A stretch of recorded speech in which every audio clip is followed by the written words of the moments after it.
Hey everyone, it's Emily. Welcome to my channel. Today I'm going to be sharing with you some DIY neutral home decor pieces using products from the Dollar Tree.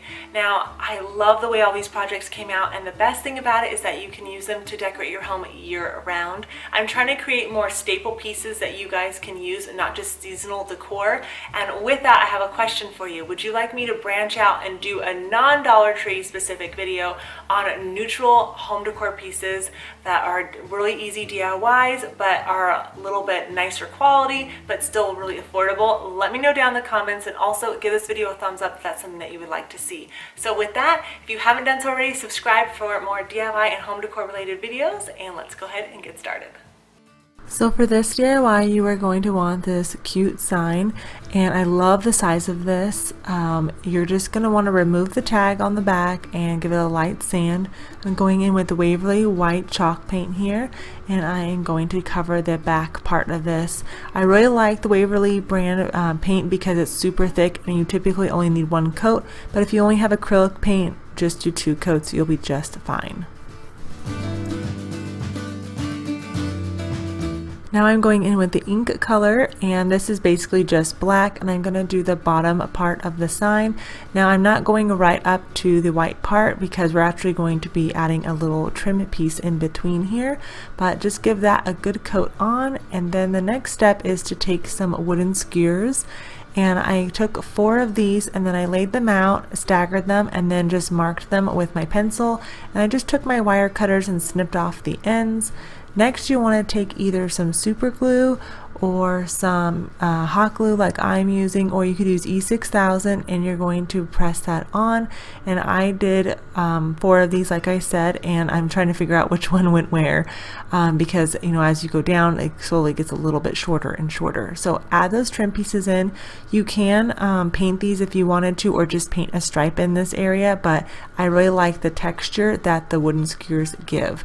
And I forgot to mention that these are the skinnier wooden skewers, or not the thicker ones. So if you end up using the thicker ones, you probably only need about 3 at most. The next step was to take a ruler and a Sharpie, but I actually would recommend just using a regular black pen for this, or a very thin Sharpie. This is a normal ballpoint one. I didn't like how thick the lines came out and how bold they were. I wanted a softer look, but that's completely up to you as far as the boldness of your sign.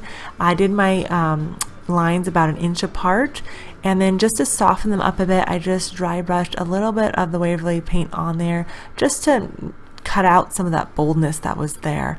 Again, this is just personal preference. So the next step was to take a stencil. This was actually from Joann's, but Walmart does carry these. These are a 5-inch stencil, and I ended up just making sure that it was centered. That way I had about 4 inches on each side of it, and I just traced it out with a pencil. And now I'm going in with the Waverly stain paint here. I really like how rich this color is. You can just use traditional brown, but I really like the way this looks. And I just started filling in my lines. Now you could do a color for this, kind of just do whatever works for you. But once I got that filled in though, I actually went over it with just a little bit of a gold paint just to add a little shimmer to it, and I really like the way it came all together. It's really pretty. You could do this for a plaque outside your house or for your kids' rooms, but I really like this. And for this DIY, I'm using again one of those round signs, and this one says Bless Our Nest, so you can see a couple of different varieties of signs that they carry at the Dollar Tree.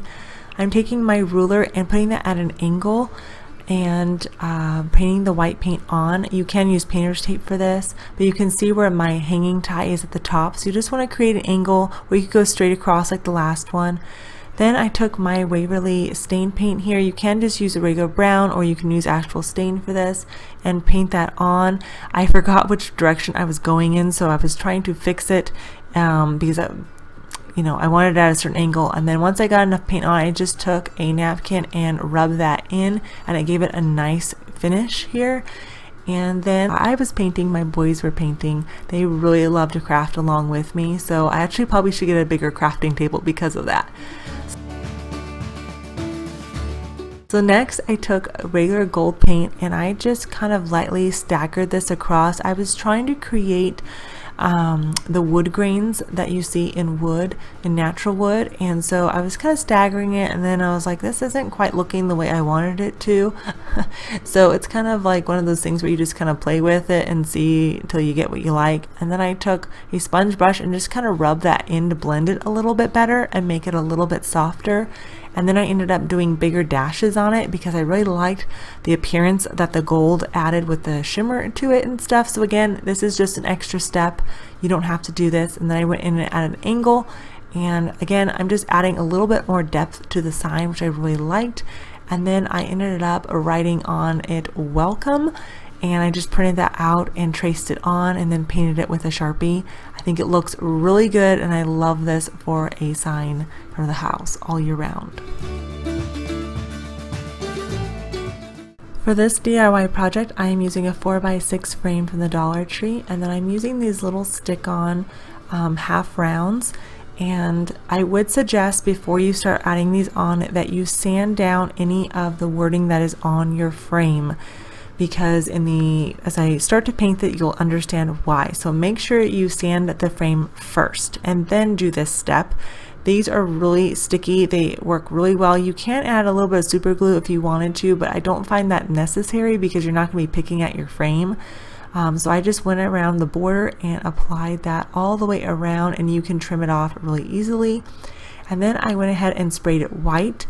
And you'll see here as it dries and everything that the wording started to stick out. So I was like, okay, I'm going to spray paint this black because I changed my mind on how the look, and that actually ended up working really well. I had to go in and sand it and then spray another layer of black on, and this is how it looks. Now I'm taking that Waverly stain paint here mixed with a little bit of gold just to add a little bit of shimmer to the frame, and I'm just brushing this on in between the cracks and stuff. I'm doing a thick coat of it, but not so thick to where it completely covers it, if that makes sense. And then I'm just kind of dabbing a little bit of it off and giving a very natural wood look. And this is the way the frame came out, and I think it looks so good. It looks really good, and my inspiration from this was finding actually one at Kirkland's. Theirs was $15 and ours cost $2, so I really like this decor dupe. For the next project, I'm going to be using again one of the round signs and then these wooden beads from Dollar Tree.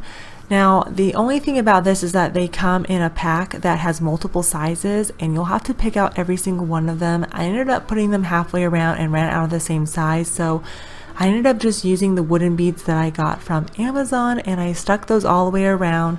Then I took some E6000 and hot glue and put that on with a middle support in the middle of it, and then glued those two signs together. And you'll want to make sure that you have the backing of one facing upwards. Then I glued the bottom piece on. I used satin black paint to first spray this down because I was low on my flat black paint, but I would recommend using a flat black paint for this and letting that dry. This was my inspiration for this, and I really like how bold it is in the black, and it's something that I can use to decorate my home throughout the entire year. I really like this project. For this next DIY, you're going to want a vase, and then again these stick-on adhesive half rounds.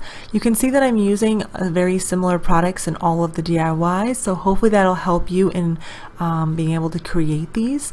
And I'm just taking this first one and wrapping this all the way around the vase, and I'm going to do 2 layers of that. Now you can do 3. My inspiration for this I think had 3 of them on it. I found a vase at Lowe's while I was out shopping, and I thought I could totally recreate that. So the next step was to take the half rounds and put them on individually and then alternate them. So I worked myself all the way around about 1.5 inches apart, and again this will be determined on how big your vase is. This is the medium size one that Dollar Tree carries. They do have a slightly smaller one than this, and then I think they have a larger one, so you have to keep your eyes out, but it's a really great way to do this project. So this is how it looks before I painted it. Then I went in with the cream paint spray paint, and this is the way it looks when it's all dry. And I think it looks pretty good, but now I'm going to take that Waverly stain paint and a little bit of gold, mix those together, and then I'm going to highlight all of the half rounds with the darker brown paint.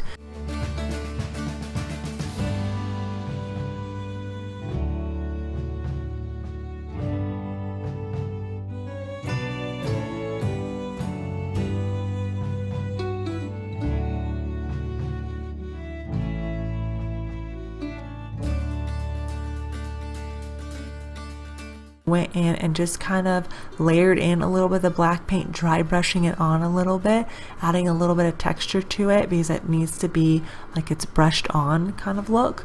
And then I went through with that sponge brush and then I ended up rubbing that in to soften up those lines. So hopefully that is making sense for you. And then whatever part needed to be re-highlighted, I did that. And I will say that it definitely helps if you use a Q-tip to highlight the half rounds because it's basically the same size and it just works really, really well.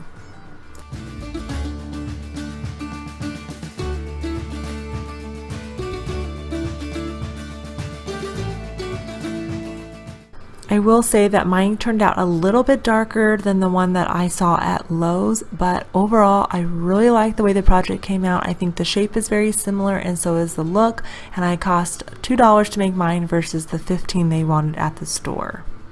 For this DIY, I'm using the two different type of wooden beads that Dollar Tree carries, the long oval shape ones and then of course the round ones.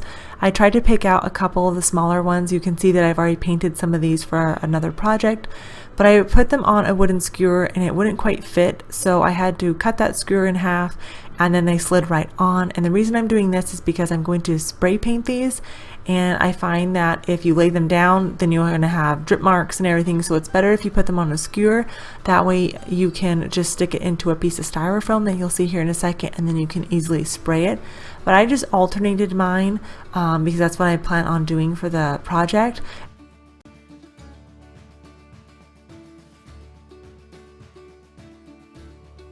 Once they were all sprayed, I let them air outside and dry, and then I went ahead and glued a needle to the twine. That way I would be able to put the beads onto the twine, as otherwise it was just too difficult to try to do it without that. Normally I just hot glue the end of it, but it didn't work this time. So once I got those all on, I ended up using the thinner white twine for that.